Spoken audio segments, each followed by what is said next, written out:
Saludos, estamos aquí en la conferencia de Bienes Raíces en Puerto Rico. Otras personas de Estados Unidos vienen a Puerto Rico a aprender de real estate, a conocer, a janguear, dímelo, Avi, a compartir, a pasarla bien, ¿verdad? Y estamos aquí para eso mismo, para que tú, que vives aquí, también puedas experimentar.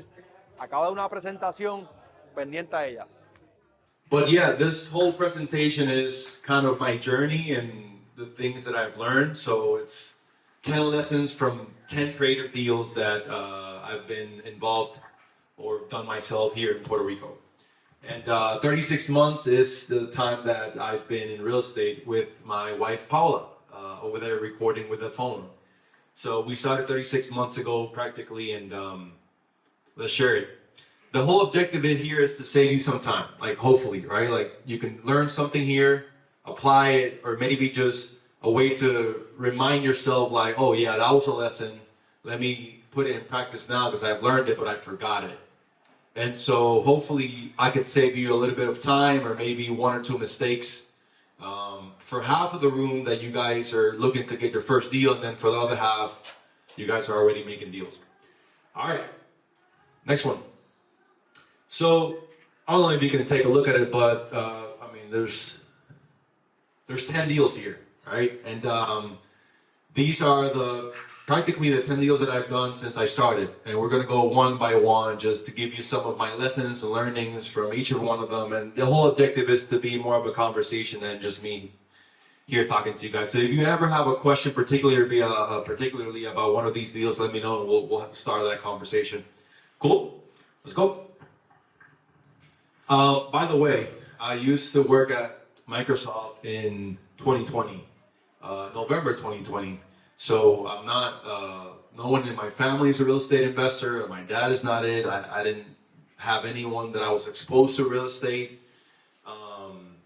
It was never in proximity to it. I just picked it up with a book called Rich Dad, Poor Dad. Who read that?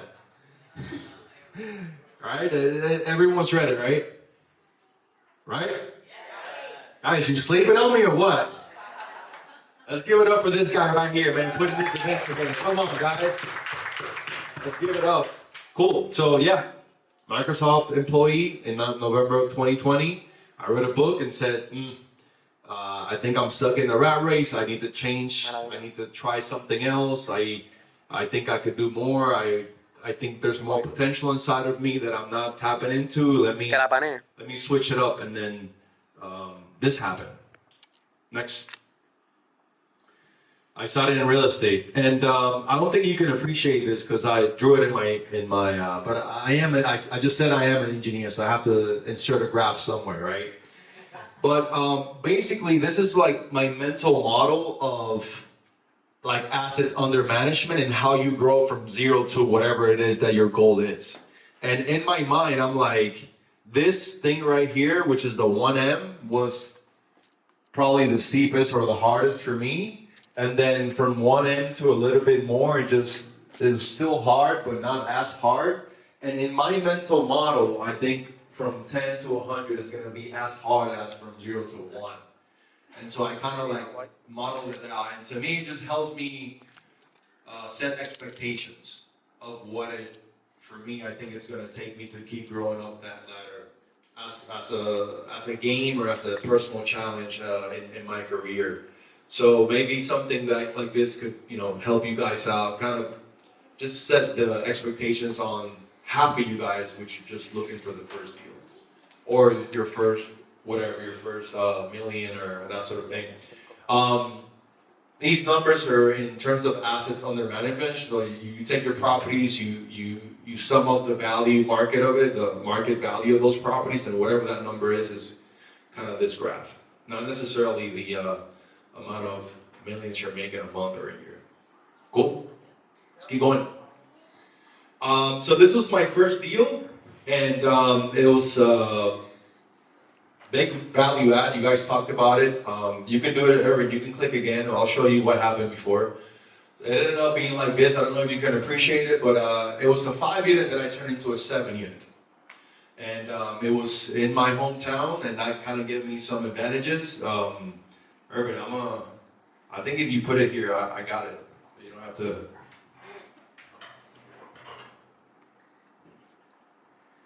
Yeah, so a few things I learned here. It's a 7-unit long-term rental that I started my kind of real estate career with. First thing I learned is it was priced at 160, but we ended up signing it at at 80K. So we reduced the price by half. It taught me that whatever you see listed as, it's just a number that's listed as. And I did not know that before. I thought that that was the actual number, and that I needed to have that in my pocket. So it always scared me when I looked at the different properties, right? So going from 160 to 80 as my first endeavor kind of gave me a different perspective. The other thing was by coincidence, I developed a really good relationship with the sellers. And that helped me in future deals, and I'll tell you why, but it wasn't this just sort of transaction and I bought from you and see you're out. I was somehow conscious enough to develop that relationship with them, and it ended up serving me later on in different deals. But I had a great idea. I'm like, I'm about to save costs, and the only way to do that is if I become the developer or the construction, company. And I started to look for people, and I gather a group of folks. Okay, you do tiles, coming in, you do this, you do that, and I kind of assembled this construction group because somehow I thought I was like, yo, this is going to kill it because I'm going to be able to bring my cost down, and I'm going to learn from the experience. So for the first deal, I did in-house construction. Now, half of the room, right? Just show of hands who's looking to get their first deal again. Okay, so a third of the room. Everyone else has their real estate investments. So for the third of you guys, maybe not the thing to do in your first deal. It was definitely a lot of pain and a lot of headaches that I inherited with having cheaper construction. Okay, so I learned that from that. The other thing is I raised 40K from a minimum wage worker. A friend and family, someone who was a friend of mine, who was working minimum wage, and it surprised me that when I was talking about the deal, not in the interest of raising capital directly from the person, he's like, I have 40K, right? So it taught me on this very first transaction that you don't know what people have saved up, you don't know what happened, and the people are always interested in putting that money to work. Right? Especially if they know you and they trust you. So even on your very first deal with no experience, they still trust you as a person because of your character, the way you handle yourself in the past. And as someone scales, I've learned that, or at least as I've tried to scale a little bit more, I've learned that it still remains true. Right? You don't need to be the world most experts on just to raise capital. They also bet on the jockey, not necessarily the horse all the time, right? And to pay for this, right? We're talking about kind of creative financing was your intro. I did 4 to 5 credit cards, 3 to 4 personal loans, and that's how I was able to buy the property and rehab it, right?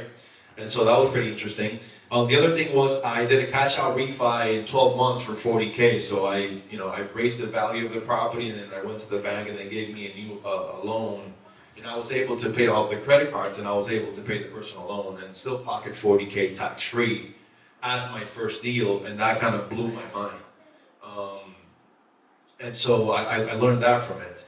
And but what ultimately ended up saving me was that the cost of the capital and the cost of the goods, meaning the construction plus the property, was lower than my cash flow. I was making good money, almost $5,000 a month on this deal, but I bought it for 80, right? So I was all in 200 and something. So I made a lot of mistakes with it, but I was making good cash flow, and then I started to learn. Wait, as I learned, even though I can make a whole bunch of mistakes, if I purchase a good property and I keep my costs low, I still have enough margins to mess up, and it's okay. It's not gonna kill you.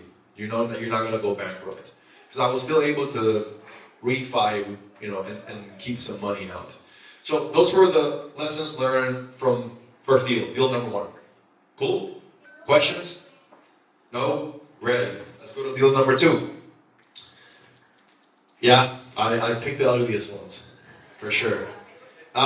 This was a different property. It was a commercial property, and we did that to it. But it was a 14 units. It was already there. Like, if I could go back, these spaces were already built out. I don't know if you could appreciate it, but you know, the actual spaces and construction was already there. We did a lot of rehab into it. But I was able to do owner finance to buy the property, and then I did a partnership where we split everything 50-50 with someone else. But the way I was able to do the owner finance is because I had developed a good relationship with the seller from the deal number one. Right? Just going back to that relationship, then don't treat it as a transaction. And that allowed me to win this property, even though I had not the biggest bid on it when they were selling it. But I had that relationship already established with them. And the partnership ended up not working. They backed out, and I was able to buy the 50% back, and then did a whole bunch of things. But did hard money loan on it to help me rehab it, right? I bootstrapped a lot of the rehab. I had to sell the first deal to have money to end up rehabbing this deal. So I sold that deal for a profit, a small little profit, but it was $40K. That helped me, you know, again, here I was still doing construction, in-house construction. But I think the biggest takeaway here was the leverage relationships with the seller. When you're looking to do a deal, or that you guys are already doing multiple deals, just keep that in mind, back of your head. Don't treat it as a transaction. You never know what that person can sell you in the future, or recommend to you, or introduce you to someone else. Right? So that's kind of one of the biggest lessons there. Cool? Let's go. What does it take for you to develop that relationship with the seller? What is your trick? Like, what do you do to be able to get them to like you, trust you, and all Yeah, that? that's a great question. With this, it was their dad's property, and I always show respect to that. I knew that I was had a sentimental value for them, and they worked there all through their life, and this is how their dad provided for their family and their grandkids. And I always kind of paid homage to it and respected it, and I was very careful in the way I just communicated with them, and I let them know what were my intentions. And that helped me out a lot. And it also helped us out with the Pasivos deal. Yeah. Were those residential, or were those like office spaces? Yeah, it was a mechanic shop. They used to sell, it was an auto part. They used to sell auto parts, and then they had the shops at the bottom. And so they were already there. They were completely messed up. They were already there. But then converted into residential? No, retail. Retail. Yeah. You have a gym there. What kind of businesses are in the building? Mom and pop. So we have a coffee shop. We have a boutique. We have a chiropractor. We have a grooming. We have a cigar shop. We have a side place. We have a nail salon. That sort of thing. Why did you make it the nicest place in Corozal? Like, I don't know, dude. I don't thought think that you would give me a competitive advantage, and not sure if it did. I don't think you guys can appreciate on the photo, but if you go there, it's really well done. Like, this guy does finishing like nobody else. Joy, is Yeah. this the one that has the gym and you were going to Yeah. do food trucks on the roof? And Yeah, stuff? yeah. So I think, but you made this is a great lesson. The market is the market, and you can definitely make it as nice as you can, but there's still a market for your market. And I got carried away here, and I still like to do nice things. I'm not a person to just. There's still like a creative side of me, but also now I'm really strategic on these type of things of making it nice or whatever, because there's still a market that pays whatever it pays. And despite which Juan Carlos was talking about location in hotels, right?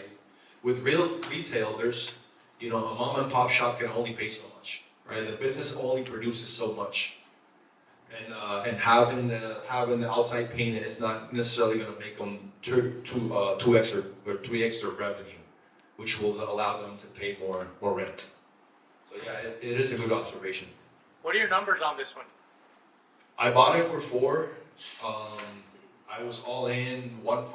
I refinanced it for 2.2 and got a whole bunch of money out. And now I have a loan that pays $20,000 a month. I had a big tenant leave, and that took us in a negative position. So I had the gym leave, and that put us in a negative position. So right now I'm losing money on this deal, which is another lesson learned at the end. What's your NOI before and after? The NOI right now, like after we get the gym back and we finish the top, it's going to be around 27. So 200, 270K, 250K a year. So we're thinking that it appraised for a 9 cap, so we're thinking we could almost reach 3 million.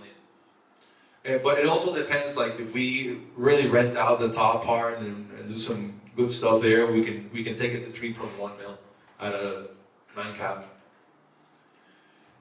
But yeah, great question, guys. Yes, that's the whole deal of it. Oh, deal number 3, another ugly guy. I think. I lent you money on this, right? Yeah, you That's did. the big ugly octagon? You did. Cool. It was gonna be a 20-unit apartment building, and we had permits problem, right? And I think Jennifer, you asked about the permitting here. Yeah. No one knows about it. There's a few people that know about it, and if you don't consult with them prior of buying, you could be in a tough spot, right? And so that's the whole thing of having your team. But I made a mistake here. The guy said, the permits guy that I was working with said, hey, yeah, look, this is perfect for it. We can have your construction permits in 2 weeks. And I'm like, all right, perfect. I bought it for the show, which is Banco Popular is one of the biggest banks here, auction site or Foreclosure site. foreclosure site. And I'm signing the paper and I received a call from the permits guy. I'm like, why is he calling me now? So I'm like, keep hanging up, and I'm almost about to sign my number. He's like, hey, I made a mistake. I read the wrong letter in the zoning code. You actually can't use it for anything. I'm like, I'm over halfway through the signature at the bank. And I'm like, screw it. But I learned a few things. The way I bought this was a hard money loan from Rob. Give it up for Rob. Let's go, people. Rob, did I pay you back? You paid me back Did I pay you every month? every single month. Let's go. Let's I go. never worried. Although I never saw the property before I lent you the money. Good thing you didn't see it, because if you were to see it, you'd be like, hell no, there's no way I'm lending you money. You know what? You do deals with the people you know, like, and trust, though. So I never. There you go. So that's a great, like, he would have said no to the property, but he's like, this guy's gonna come through, right? And I did. But here's how I did it. Rob didn't raise the entire, he didn't loan the entire amount. I still raised 40K from a friend. And here's the other one, 40K from father-in-law. Let's go, God. That's like a frown on a face, like uncomfortable face, because that was the most uncomfortable conversation that I had, but I had to sign the docs, so I was like up against the wall. I paid it back in 12 months, the father-in-law. So just FYI on that, he got paid back. And he wants to invest again. And he wants to invest, but now they're on my terms. Yeah, we're still married. We're all in 200K on this deal, and the thing that I like about this deal is that I learned how to flip permits. So, cool thing about real estate is just a whole bunch of ways to make money. You can flip properties, you can, wholesale or flip contracts. You could kind of flip permits, which is something I just probably created or made up. But what I did was I changed the zoning on it. Because the lot, it has 3,000 square meters, which is a really big lot. And the facilities, the access to utilities for this property is amazing. Because it has sewage and access to it. And so what I did was I changed the zoning to residential intermediate here, which allows for a whole bunch of different uses, including apartments, including offices, including bed and breakfast, including a whole bunch of things. And so we got an offer in for $245 last week. I'm going to push it. I'm going to push it a little bit more. I'm asking $270 for it. And the person who buys it is going to be able to, do the apartments or do whatever at kind of no risk, because he can go ahead and take the construction permits really quickly. So this is kind of like another thing that I started to learn. It's like as I start to master permits, I can start buying properties that I know I'm only getting them because the person who's selling them does not know how to do permits, and I can go ahead and buy the property, take out the right permits for them, and then sell it with the permits, because I've just increased the value of the property because I have increased the use. And this is on deal number 3 is where I discovered it. So thanks, Ron. That was the question on that one. When you were going after that property, what did you want to do with it? We're going to do apartments because the structure is perfect. And we're just going to divide it up in gypsum board in like 6 months, 20 apartments. Yeah. And it's 12,000 square feet. So we're going to do 6,000 square feet. 6 apartments at the top, 6 at the bottom. It has another decent structure here. So it looks horrible, but it's all made out of steel, which is how they make everything in the States, including like Popeyes and like all those fast food restaurants or the commercial retails, and it's all steel. Joy, it looks very good in the picture, I must say. It looks The worse on day that person, I've been right? out there with you, it was all grown up. Remember, it was before you had. Oh yeah, we cleaned it up. We cleaned it up. The birds. I should have cleaned it up before doing the hard money. Yeah. So it's 200,000 all in, but you haven't done basically anything, just apartments, right? Yeah, but Rob is expensive. Interest on this was like, and father-in-law interest was also expensive. But I bought it for like 140 something like that.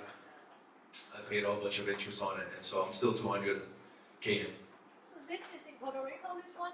Yeah. And Puerto Rico. Do you speak Spanish? Yes. If I speak Spanish? Yeah.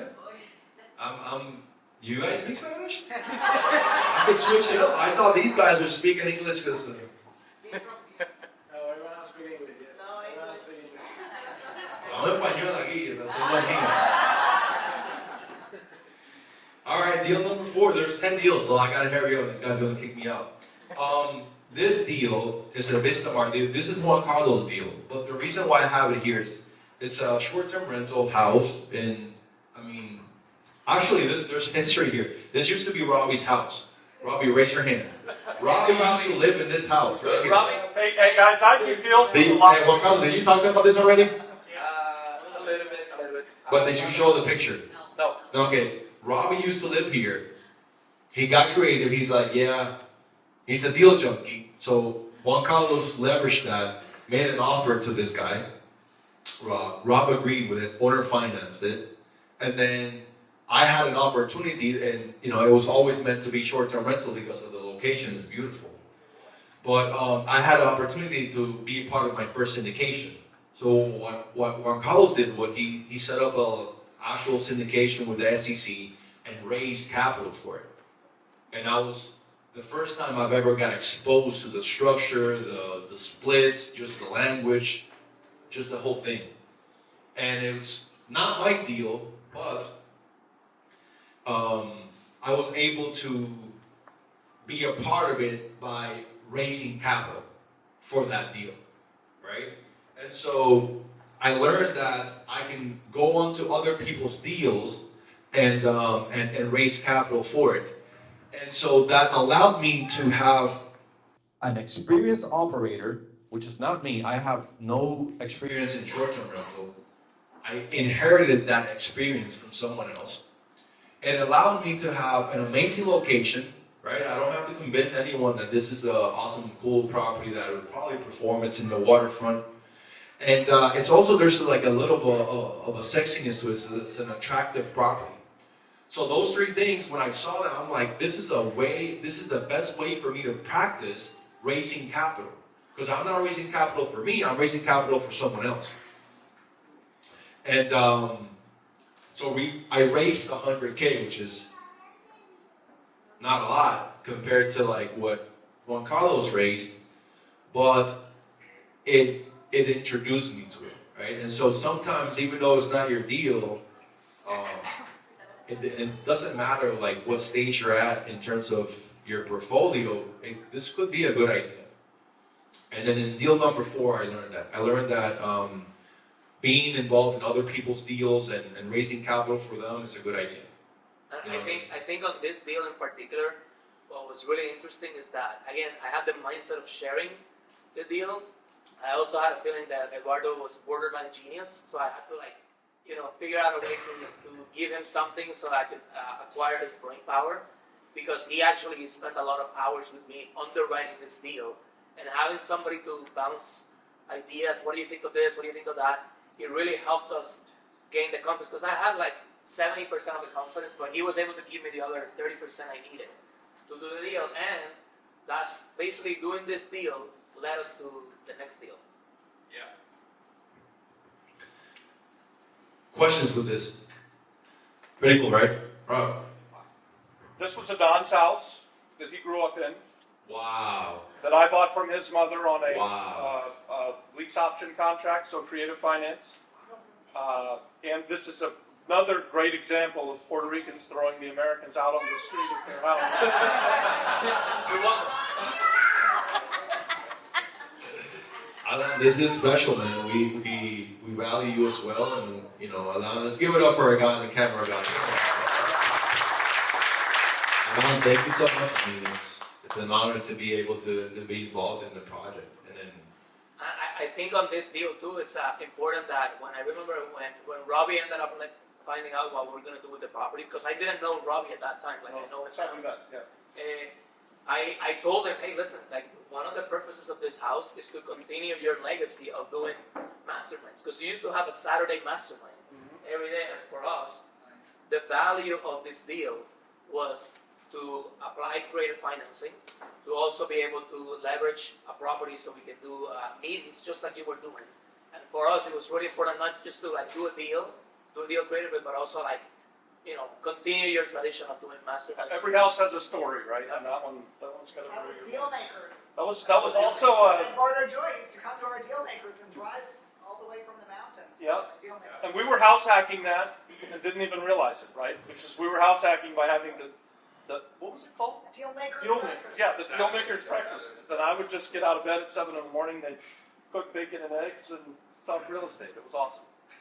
yeah, and that's another lessons learned here, right? Like, it's a small place. Like, if you live in, where are you guys from from the States? Like, just throw out some places where you. California. South Carolina, New York, North Carolina, California.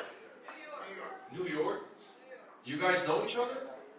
Coincidence, you're from the same state.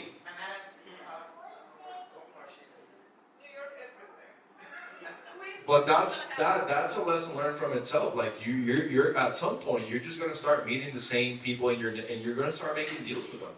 Because it was a good deal for Mardan's mom, it was a good deal for Robbie, it was a good deal for Juan Carlos. Whoever we sell to is still gonna be a good deal. Everyone's making money, everyone's using the property, there's an exit for everyone. So things to learn here. Deal number 5. Yeah, this is Pasivos, but I think you guys went to it, right? I took them It's Juan Carlos, the best host in the world. Come on, give it up for Gangster. This guy was born for that. Yeah, it looked really bad. First hotel, raised $1 million.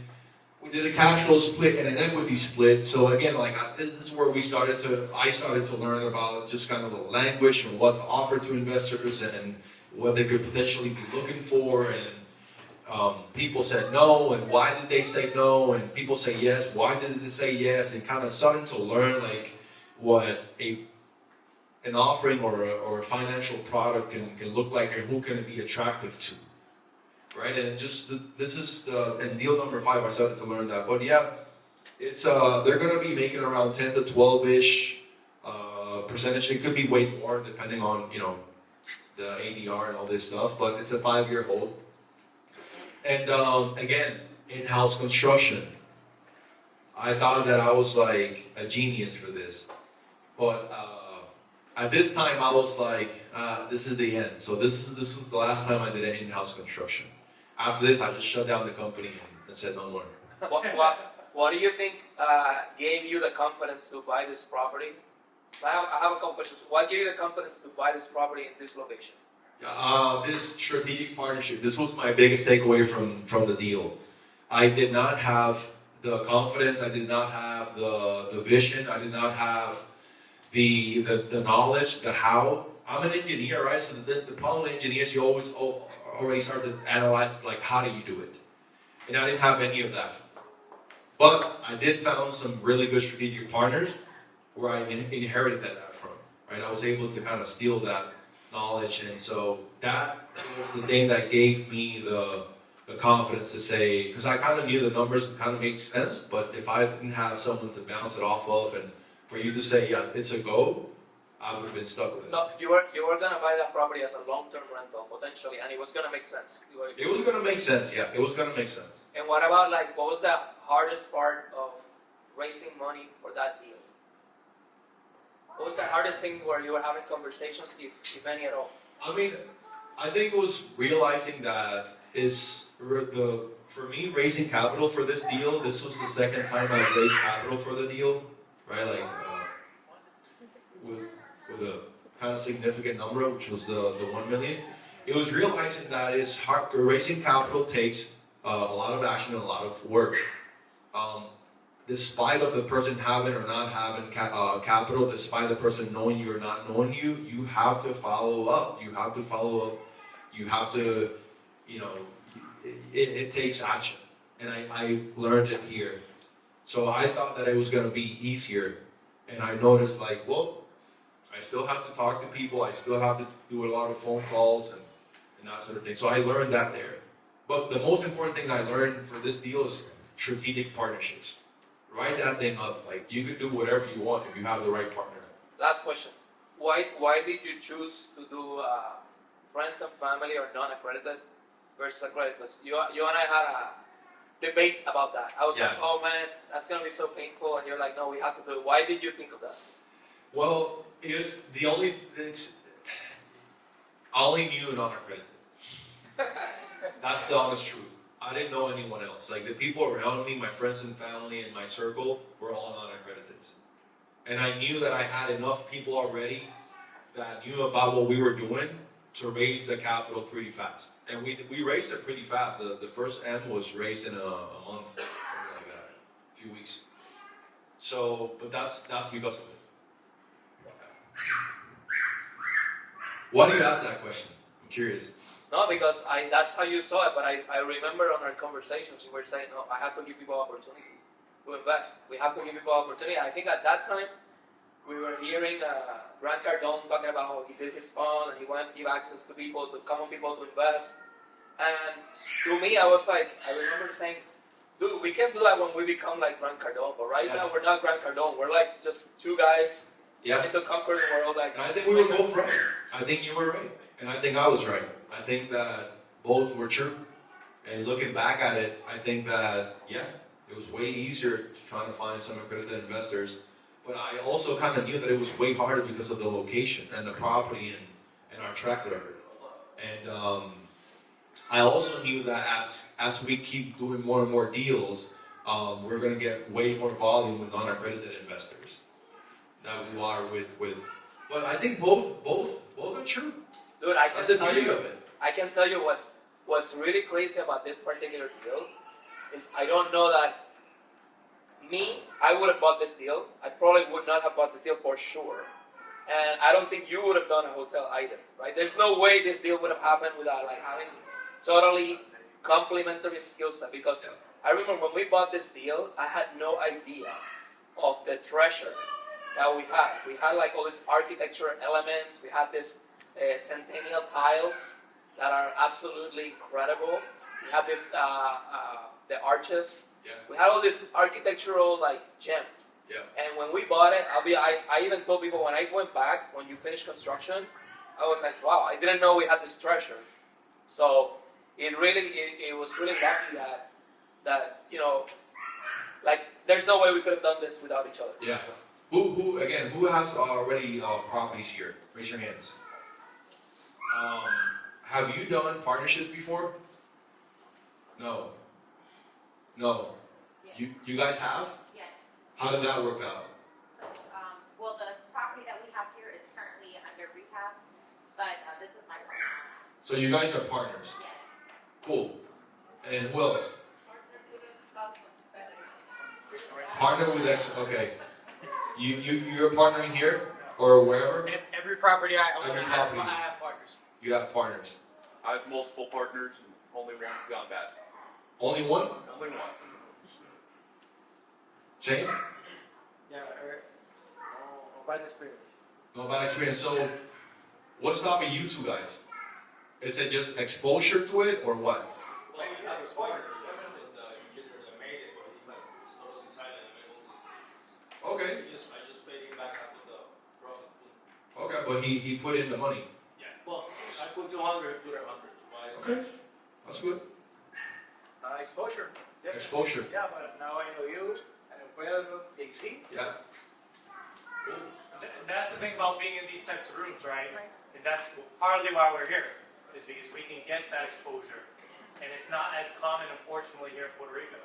So it's good that we create these type of rooms so that we can collaborate and do business together, get to know each other. Yeah, I think that's the major one. Getting to know each other. I want to add something that you have both forgotten. It's very important to know who you are surrounded by in rooms like this, because you never know who is going to be your next partnership, and it's going to be on this room. Because fun fact, Eduardo and Juan Carlos, even though they're both from Puerto Rico, they didn't meet in Puerto Rico. They met in We Yeah, that is true. We did meet in Colorado. And after that, they talk every day. Romance. Yeah. Let's go.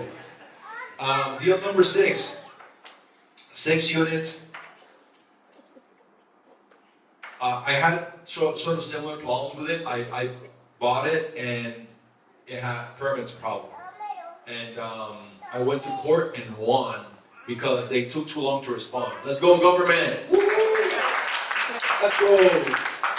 Literally, they had 30 days to respond. They responded at day 31, and I won.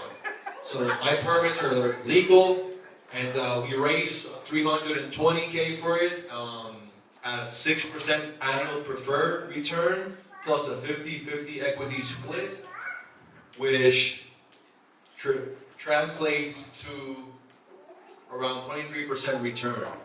We're gonna take it. We're gonna be $430,000 ARV, but we're all in 320. So we have around $110,000 of equity. We're gonna sell that in 12 months, and we're gonna split. It's a 50-50 equity split, right? So we split the profit, the proceeds with the investors, and they're gonna be making around 23% return on this. Where's that? Guaynabo.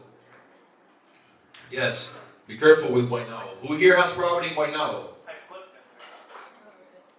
Yeah. You gotta. They have their own permits department, so you gotta. It's tricky. Yeah. Was that syndication? Yeah. Yep. Guaynabo, the only municipality with this law. No, there's around like five municipalities: San Juan, Caguas, Guaynabo. I think Aguadilla has one.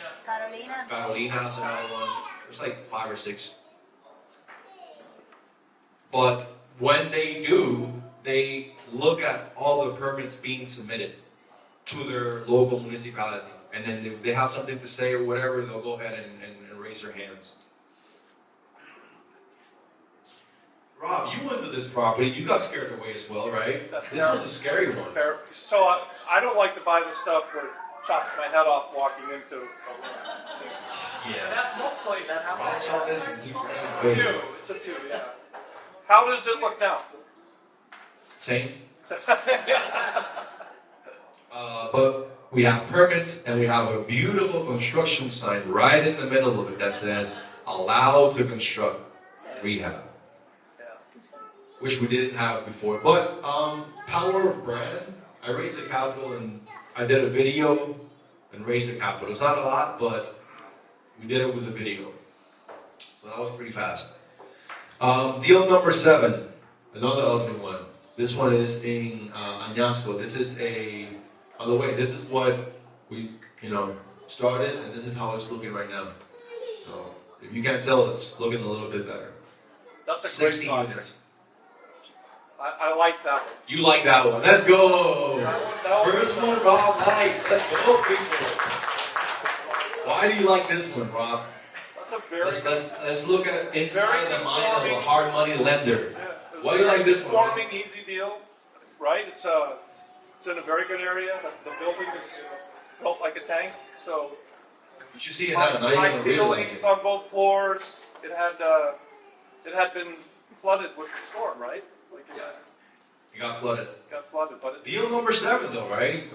Can't knock me that much. 16 units. Partner with a student on this. So I think Urban mentioned we have a community here in Puerto Rico where we do deals together, and one of the guys purchased it, and I partnered with them. And the way I did that was I helped them raise capital in exchange for equity. Right? What I learned in deal number 4, applying it here in deal number 7. So you probably have some value, some knowledge, some experience, and you can get a piece of it. You don't only need to always put money in, right? So in this case, I just connected 2 people together in exchange for some equity. I kept it low because I still wanted to keep the deal. So that's something for you. Experience equals equity. You could always get a piece of equity if you have the experience, or if you know the people who have the experience. So start getting into deals, even if it's a 5 here, a 10% here, we just connected people around. Certainly do that. Deal number 8, Old San Juan. It's a hotel. Lease option to purchase. Kind of a creative way to doing it, right? Meaning, I don't own the property, I just have the rights to use it because I leased it. And I'm already started to do the rehab on it. And leverage experts. I'm using people who all they do is Old San Juan, like from the architects to the permits people, to the interior design and all that. So all they do is Old San Juan. So I'm literally just leveraging their expertise. What are the numbers and what's the structure that you got for this? Got it for 1.9, 30 months of lease. It's a lease for 30 months. Got it under contract for 1.9. There was 8 rooms, multifamily units, and the permits are going to say that it's still 8 units of living, but it's actually 19 rooms. So that made the deal work. So we have 19 rooms here, and that makes the deal really lucrative. We're thinking we're going to do 100. It got underwritten by 150 ADR at a 70% occupancy at a 50% cost. So it's conservative on that. Nice.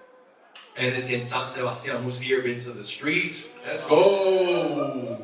So if you had a good time in San Sebastian, this is the place to be for next year.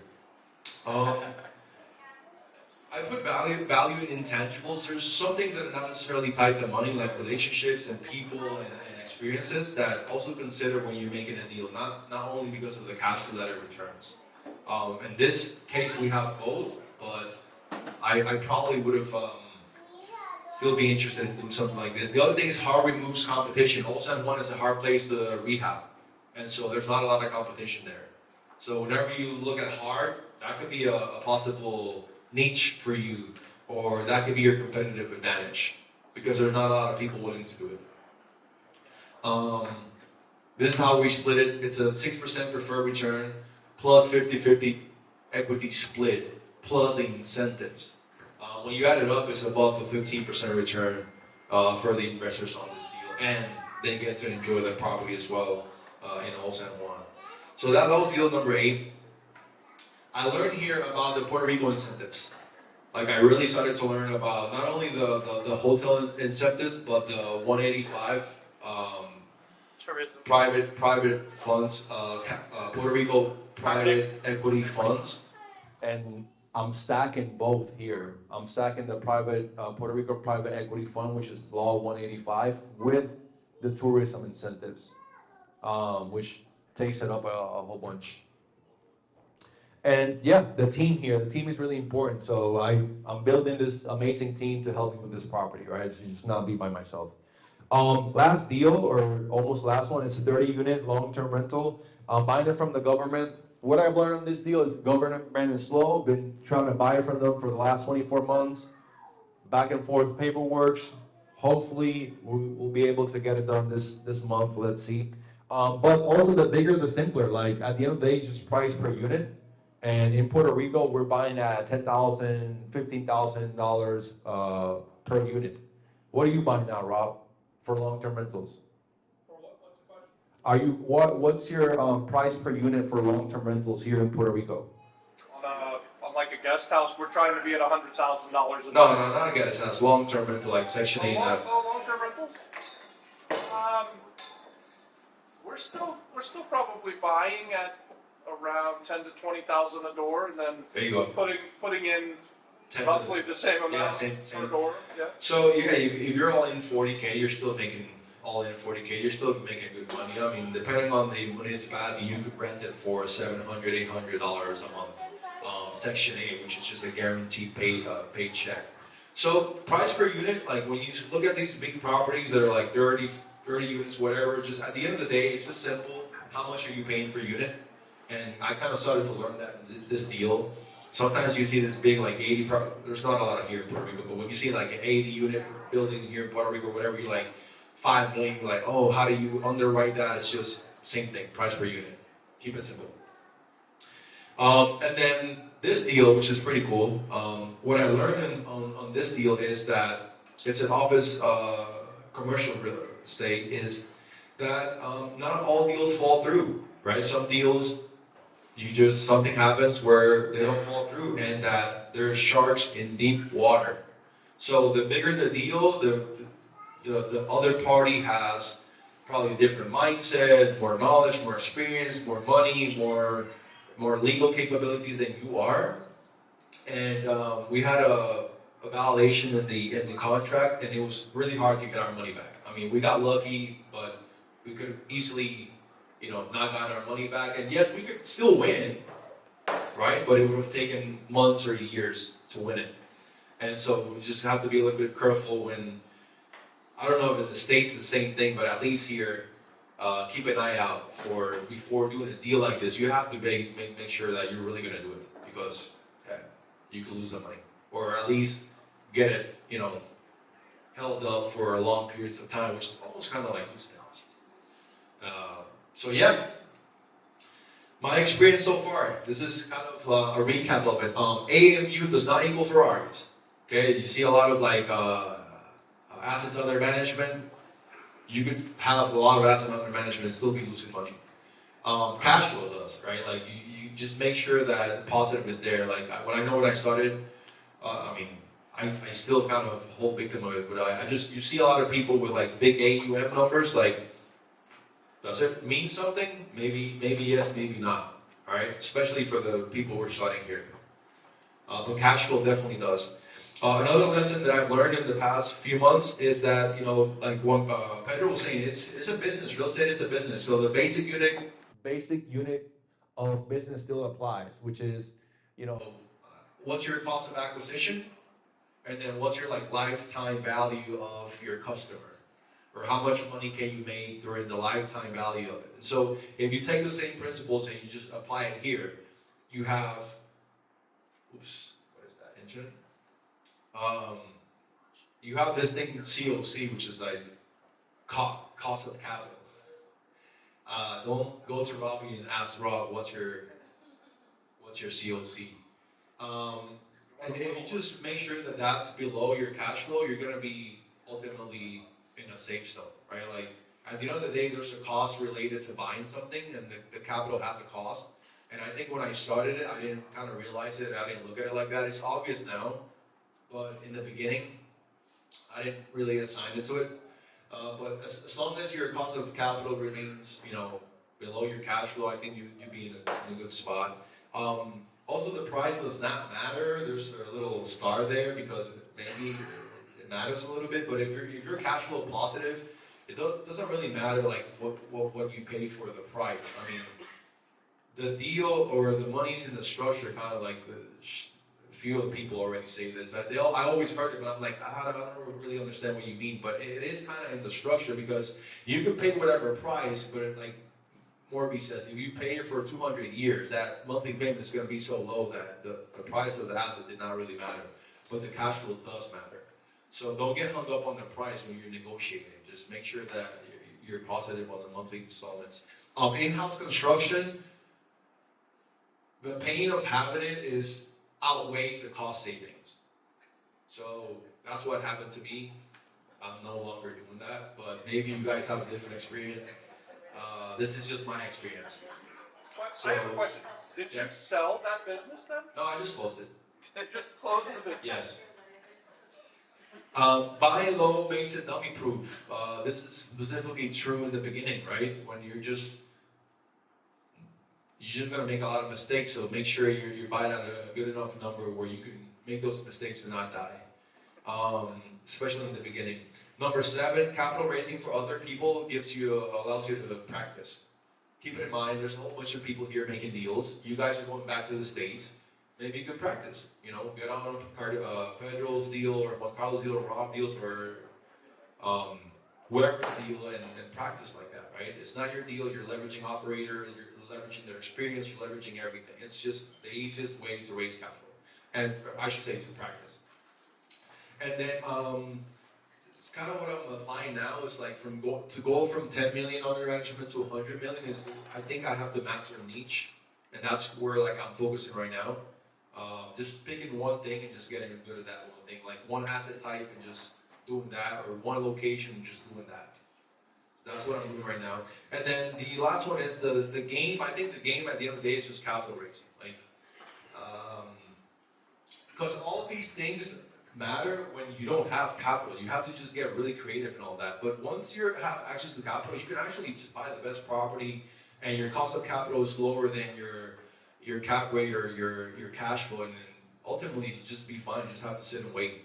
But when capital raising is hard or not accessible in the beginning, you have to get really creative, which works. It's kind of like once you need it, once you get to this is what I'm learning, right? This is my experience. I think that once I get to where it's really easy to raise a lot of capital, then I kind of no longer need to do a sub or whatever. I just buy the best property in the best place, and I just make sure that I have that arbitrage in cost of capital versus cap rate. So hopefully I saved you time. Did I save anyone time? Did anyone learn something? That's cool, guys. Again, thank you so much. Let's give it up for Herbie for putting this thing together. By the way, I have this free training. If you want it, it's in Spanish. If you don't speak Spanish, it's not going to help you. But if you do, go there and download it. Thank you guys. I appreciate all of you guys. Appreciate it. Guys, let's give it up one more time for Eduardo.